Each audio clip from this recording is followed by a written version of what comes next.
Good morning. I am coming at you this morning from Marla's office, and hopefully the dogs don't do anything crazy because they're up here with me. Just wanted to give you guys a quick update on where we're at. So the last time you saw us out wheeling was up in Windrock, and unfortunately that's the last time that we went out and you saw us in the snow, and it was a fantastic time.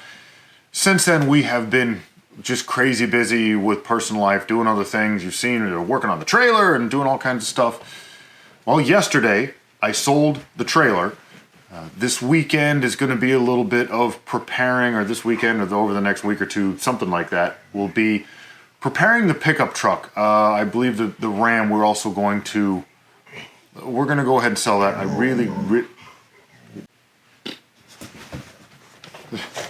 Bjorn says hi. So we really don't want to sell the truck, but for a lot of different reasons, it just sort of doesn't make sense to keep a hold of it, so we should let it go. So we got to get all that prepared. The bigger news, and what will be occupying a lot more of my time in the next couple, 3 weeks, is we put in an offer on the house up in the upstate of South Carolina, and we were accepted. So now, the dogs were like sleeping until I started making this. They were doing nothing, and now they want to fight. So, jerks. So we're buying a house up in the upstate of South Carolina.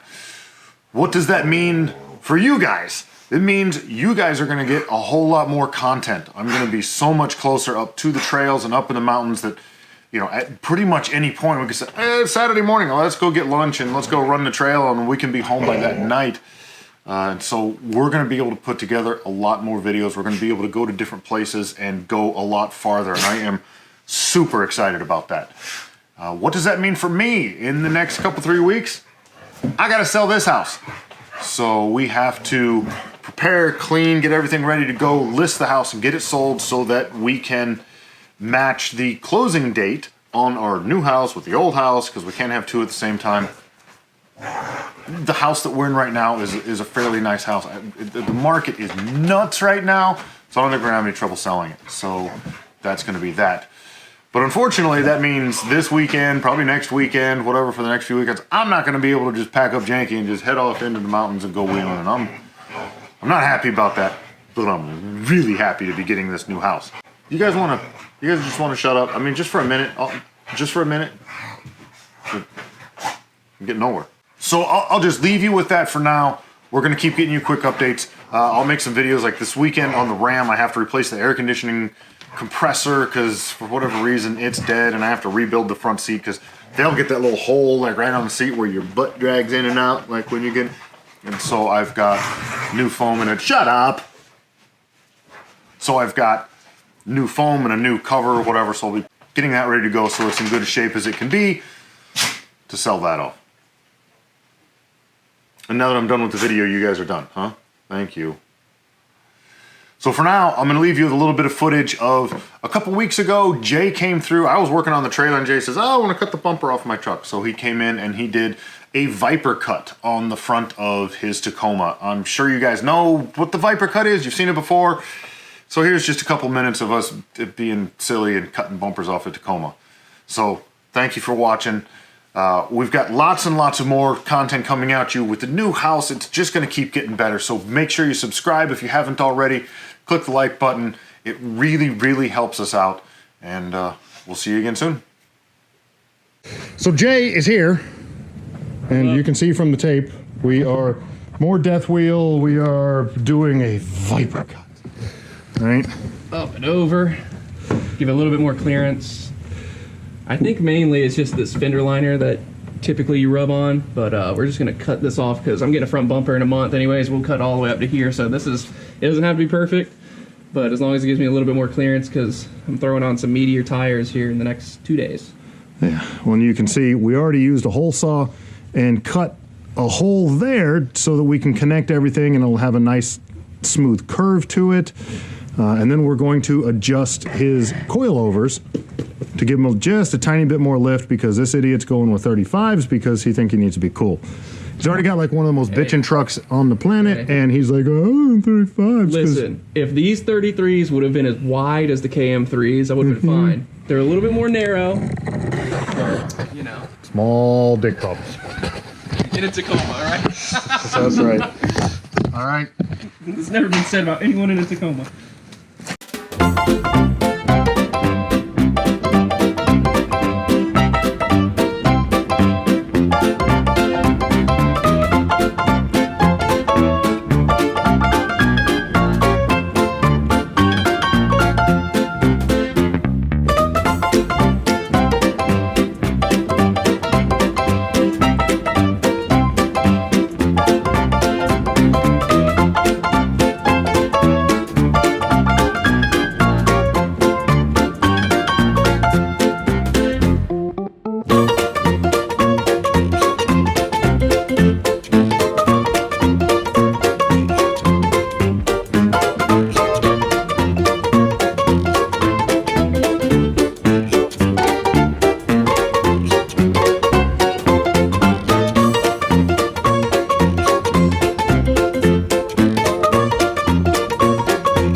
Is it? Oh, it's rolling? Okay. Is it rolling? Okay, so we are now, I'm on the passenger side, we're already to the driver's side. We are adjusting the coilovers. And for those of you that aren't familiar, you can see here that there's two locking rings. Okay, one of them is moving, one is not. So the one that's on top supports all of the weight of the vehicle and the spring, and that's how you adjust it.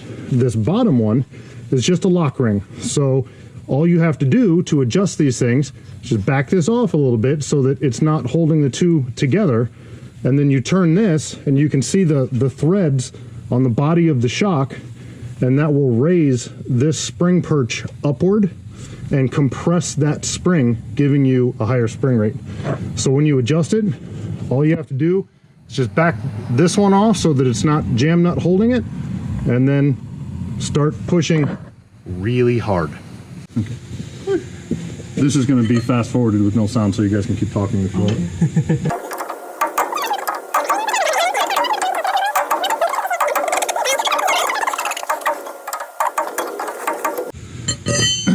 Okay, and you can probably see, even though you're way over there, you can probably see that we have just kind of lubed everything up with some WD-40. Hey, holla at your boy, give me some sponsorship. Everything's lubed up so that everything can kind of slide past itself and it's not so hard to spin things. So the way we're doing this is we're measuring from the bottom of the collar to the bottom of the shock assembly. And so we started out at 3 and a 16th? In an eighth, three and an eighth. I think an eighth, maybe slightly more, but around And we're there. trying to raise it up to about 3.5. We needed to raise this side a little bit farther than the driver's side because this side sagged by 1/4 inch. If you have a Toyota, you understand? Yeah, the Taco lean or the Toyota lean, whatever you want to call it. And you want to look at it? I think we're good. I'm happy with that. I'm happy. That looks good. Yeah. All right. Perfect. So now, go back in here.